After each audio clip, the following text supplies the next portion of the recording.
Makanya Cina getol kirim kekuatan militer lawan Indonesia demi kuasai Laut Natuna.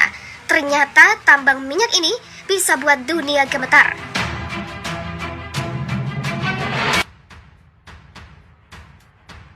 Mulai dari bulan Oktober sampai Desember ini, Cina telah kirimkan pasukan Coast Guard ke wilayah Indonesia. Bahkan, dalam penugasan Cina tersebut, ada 2 kapal untuk menemani kapal peneliti yang memasuki wilayah Natuna Utara. Sudah bukan rahasia lagi, Cina diketahui tengah mengincar untuk mengeksplorasi ladang gas di Natuna di Alpa. Melansir Intisari Online, sejak bulan Agustus lalu, Cina mengincar salah satu ladang gas lepas pantai terbesar Indonesia tersebut. Bahkan, pada 20 Agustus 2021, Cina pernah mengirimkan kapal-kapal Cina ke Blok Tuna di Natuna di Alpa.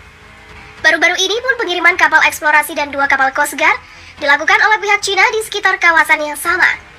Tak sampai di situ saja, bahkan pihak Tiongkok juga menyertakan protes atas aktivitas pengeboran gas oleh Indonesia. Setidaknya, kapal eksplorasi itu telah berjalan selama 7 minggu di perairan Indonesia sejak September. Tujuan dari tindakan nekat Cina tersebut adalah agar Indonesia menghentikan kegiatan pengeboran gas Blok Tuna.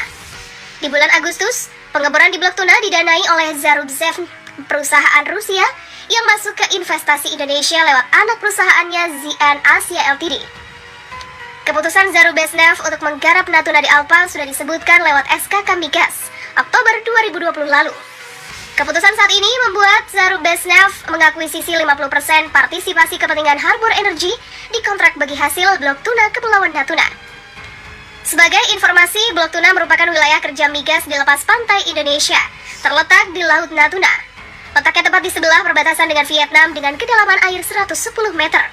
Meski menjadi ladang gas raksasa milik Indonesia, Blok Tuna dan Natuna di Alpa belum bisa dipanen sampai sekarang.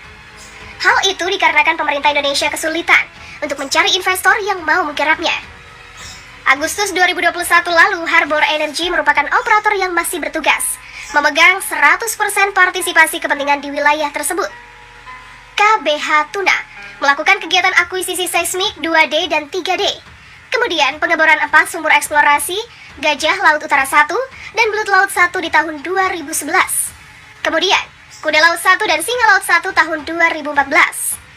Tetapi ConocoPhillips yang juga memegang pengelolaan ladang gas itu sudah menjual aset pengelolaan pada awal Desember kepada Medco Energy. ConocoPhillips menyusul perusahaan besar lainnya yang memegang saham pengelolaan Natuna di Alpa, seperti Total dan Chevron. Selain itu juga, Shell dikabarkan mundur perlahan-lahan dari janji pengelolaan ladang gas Indonesia yang lain, yaitu ladang gas Masela yang didorong oleh Inpex Jepang.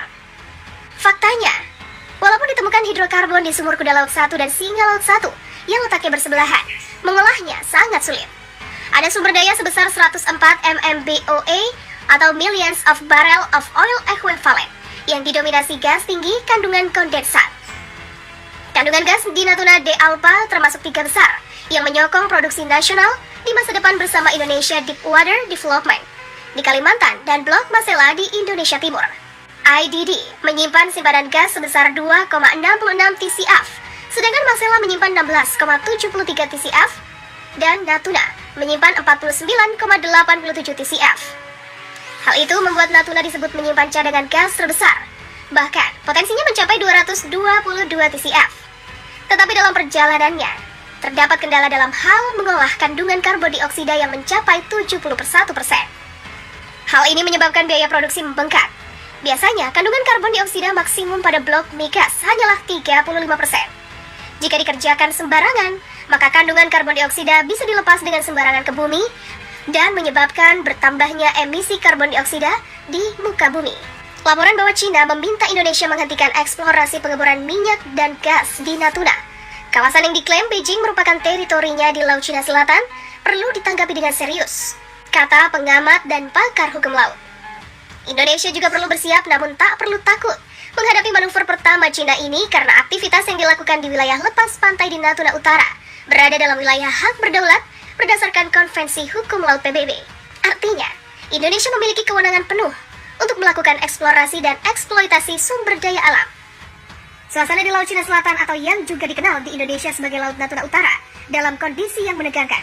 Sejak lahirnya klaim Cina di hampir seluruh Laut Natuna Utara, menyebabkan adanya konflik dan tumpang tindih kedaulatan. Cina beranggapan bahwa negaranya merupakan pemilik sah atas kedaulatan Laut Natuna Utara. menyebabkan adanya pelanggaran kedaulatan di Laut Natuna Utara. Cina dianggap telah melanggar konferensi PBB tentang hukum laut atau UNCLOS karena mengklaim Laut Natuna Utara. Padahal jelas, UNCLOS telah membagi batas-batas kedaulatan suatu negara di lautan. Namun Cina ngotot bahwa Beijing merupakan pemilik dari hampir seluruh Laut Natuna Utara. Klaim Beijing di Laut Natuna Utara itu juga menyinggung ZEE Indonesia. Dalam sebaran peta yang diakui sepihak oleh Cina, menunjukkan bahwa batas klaim kedaulatan Beijing di Laut Natuna Utara menyerobot ZEE Indonesia. Ini diperkuat dengan adanya laporan yang dibagi The New Indian Express yang mengatakan bahwa pada Agustus tahun lalu, Coast Guard Cina masuk ZEE Indonesia di Laut Natuna Utara. Kejadian itu langsung meningkatkan ketegangan geopolitik antara Indonesia dan Cina di Laut Natuna Utara. Sekitar akhir Agustusan, sebuah kapal survei Cina dan 2 kapal penjaga pantai masuk ke ZEE Indonesia, meningkatkan ketegangan geopolitik antara kedua negara. Begitulah jelas sumber tersebut. Indonesia sendiri dilaporkan menanggapi adanya gangguan Cina dengan seimbang, mengingat Beijing merupakan mitra dagang dan investor yang sangat penting bagi Indonesia. Tanggapan Indonesia terhadap serangan tersebut agak diredam, yang menurut beberapa analis disebabkan oleh hubungan ekonomi yang semakin dalam antara negara tersebut dan Cina. Di sisi lain, Cina diketahui telah menerapkan aturan baru yang berkaitan dengan kapal penjaga pantai miliknya. Coast Guard milik Cina disebut bisa untuk memberikan tembakan alias menyerang kapal tetangga yang mengganggu teritorial Beijing. Payung hukum baru itu semakin menegaskan bahwa Beijing sangat agresif dalam percobaannya untuk menguasai Laut Natuna Utara. Sekarang didukung oleh Undang-Undang Penjaga Pantai baru tahun 2021 yang memungkinkan kapal CG Tiongkok menembaki kapal manapun yang tidak mematuhi instruksi mereka di area yang dianggap milik Tiongkok. Begitulah tulis The Eurasian Times. Saat ini Cina dilaporkan tengah berupaya untuk mengejar berbagai kapal penangkap ikan yang menurut Beijing melakukan pelanggaran di teritorial Laut Natuna Utara. Karena Beijing merasa bahwa Cina merupakan militer tunggal dari Laut Natuna Utara.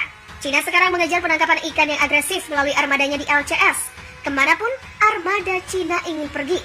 Hal ini menyebabkan gesekan di Laut Natuna dengan Indonesia juga. Armada penangkapan ikan ini didukung oleh kapal CG untuk melindungi mereka.